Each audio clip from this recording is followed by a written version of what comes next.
Hey guys, যদিহে পোনপ্ৰথমবাৰৰ বাবে আমাৰ চেনেলটো চাই আছে, প্লিজ চেনেলটো ছাবস্ক্ৰাইব কৰি কাষতে থকা বেল আইকনটো প্ৰেছ কৰি অল কৰি দিবলৈ নাপাহৰিব। দ্বিতীয়বাৰৰ বাবে বিবাহপাশত আবদ্ধ হৈ বিপদত পৰিল এইবাৰ জনপ্ৰিয় অভিনেত্ৰী সামন্তিকা শৰ্মা। আপোনালোকে নিশ্চয় জানে যে দ্বিতীয়বাৰৰ বাবে বিবাহপাশত আবদ্ধ হৈছে অভিনেত্ৰী সামন্তিকা শৰ্মা। পূৰ্বে তেওঁ কলকাতাৰ এজন যুৱকৰ লগত বিবাহপাশত আবদ্ধ হৈছিল। পিছে প্ৰথম স্বামীৰ লগত ডিভোৰ্চৰ পাছত পুনৰ এইবাৰ বিবাহপাশত আবদ্ধ হ'ল মুনীন বৰুৱাৰ পুত্ৰ মানস বৰুৱাৰ লগত। পিছে মাহ হালধি গোন্ধ নাযাওঁতে কিয় বিপদত পৰিবলগীয়া হ'ল অসমৰ জনপ্ৰিয় অভিনেত্ৰীগৰাকী, আজি এই ভিডিঅ'টোৰ মাধ্যমেৰে সকলো জনাম, গতিকে ভিডিঅ'টো শেষলৈকে চাই থাকিব।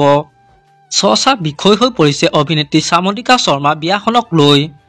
সামন্তিকা শৰ্মা বিয়াখনক লৈ কোনোৱে আকৌ কমেণ্ট কৰিছে, এজনী ছোৱালী আৰু কিমানবাৰ বিয়া হ'ব, সিহঁতৰ চলে এইবোৰ। আকৌ লোকক ক'ব আহে। কোনোবা এজনে আকৌ কমেণ্ট কৰিছে, এইডালক ডিভোৰ্চ দিব আৰু বেছি দিন নাই, বুঢ়ীজনী কিমান বিয়া হৈ থাকে, তাহানি জানমণি হৈ থকা নাই।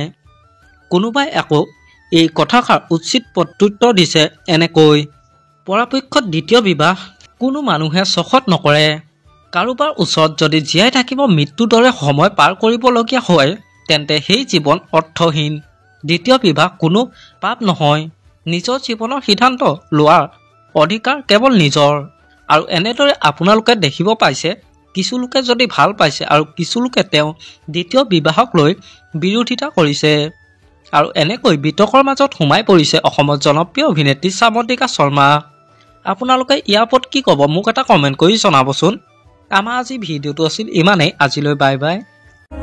মৰম সানি দিম তোমাৰে দেহত, আঁকি দিম